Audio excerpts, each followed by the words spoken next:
Ladies and gentlemen, boys and girls and folk of all ages, welcome to 2024. Thank you for listening in today. We're going to talk about the days of remembrance and holidays that are celebrated and honored in the Asatru Folk Assembly for the month of January. Alrighty, let's get started. January holds two special days recognized by the Asatru Folk Assembly.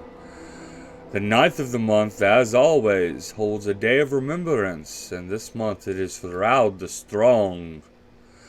And then we follow that up on January 20th with Þorrablót.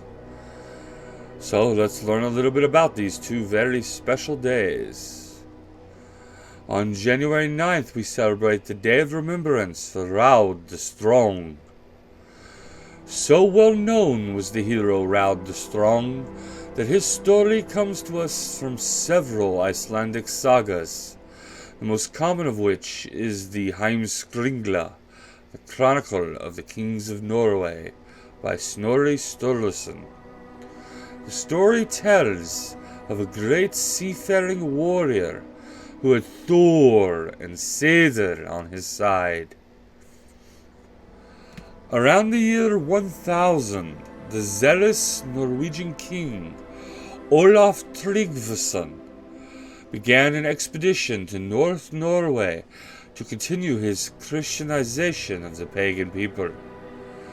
Olaf found much success in his efforts, owing largely to his brutal methods of both torturing and killing those who refused. But not all were swayed. In Godoy, near present-day Bodo, lived the man Raud the Strong. Raud was known to have a strong connection with the Sami people, and to own a remarkable longship that was larger than any that Olaf himself owned. With a gold-plated dragon head, it is what many suppose the popular Viking longship designs are based on. Upon hearing that Olaf was heading his way, Raud gathered as many men as he could and led a great assault at sea. Despite everything, however, Raud found himself overwhelmed and had to retreat from the battle. Stories say that Raud was able to use Seder to call on the winds to speed him home safely, while also blocking Olaf Tryggvason's chase. It was all for naught, however. Though he made it home, Raud was eventually caught by Olaf Tryggvason. Despite the king's efforts, however, Raud refused to turn his back on his gods despite torture. In the end, he was killed when a live snake was forced down his throat. Many of Raud's men, following his example, were also killed after refusing to convert. So what can we learn from this story?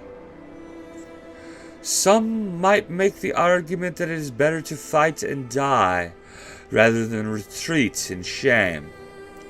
In some cases this might be true.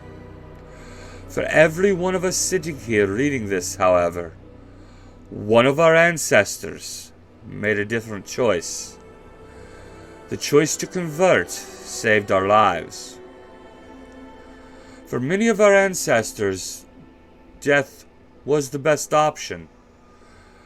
Which of us ever chooses to be killed in a horrible, painful way? Was death the easier option? We have to believe that for some it was. For Raud the Strong, friend of Thor, it was. To convert was to turn his back on his heritage, to turn on his honor, and to turn on his courage and a warrior and a leader. Our ancestors lived in a very different time. They lived in a world in which men and women could be killed for choosing to remain loyal to their gods. We are exceptionally lucky that we live in a society that allows us the freedom to worship our gods. The very same society that allows us to worship our gods, however, does not do so without stipulations. That society, so unlike the sort of tribal society our ancestors lived in, would tell us how to worship our gods. They would tell us who is allowed to worship our gods. And a society would try to harm us for choosing to be doing it differently. Then they tell us we are allowed to do it. We don't face the same torture and death as Raud for choosing to worship our gods our way. But we do face the possibility of ostracization from society. People, even our families, can turn their backs on us for disagreeing with the rules they've given us. We are not free from the effects of the multicultural paradigm, but we don't have to bow to it. Like Raud the Strong, we can stand tall and be proud of who and what we are. We are Asatru. Like Raud the Strong, we can stand against those who would tell us to turn our backs on what we know to be true. We can live with honesty, with courage, and with honor. On January 20th, we celebrate Þorrablót. Þorrablót is an Icelandic midwinter festival dedicated to, as the name describes, Thor. Þorrablót is named after the Icelandic month of Thori from the historic calendar and ran from mid-January to mid-February. Though Þorrablót is a relatively modern social celebration in Iceland, there is reference in the Flateyjarbók that states that the Kvinns offered a yearly sacrifice to Thori at midwinter.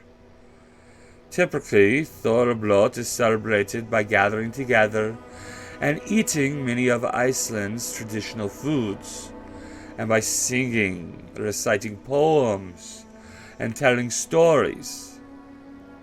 Some good ways to celebrate Þorrablót include eating traditional Icelandic foods, such as hakarl, putrefied shark, blóðmör, blood-suet-filled sausage or black pudding, hrútsprungur, ram's scrotum with testicles, lundabagi, lamb's fat or sheep's fat, or svit, burnt sheep's head. Don't worry. If these are unavailable, or simply not to your taste, eating goat and goat products such as goat cheese or goat milk are also appropriate options. Called by some as the cabin fever holiday, Þorrablót is a great way to liven up the doldrums of midwinter. So take some time to light a fire and make merry. Have the folk tell stories or recite poems about Thor. Eat, drink, and enjoy the company of folk and family. Well, everybody, thank you so much for listening in this month, and we will do this again next month, where we go over the next set of holidays and days of remembrance. But until then, hail the gods, hail the folk, hail the AFA, and hail Raud the Strong, and hail Thor.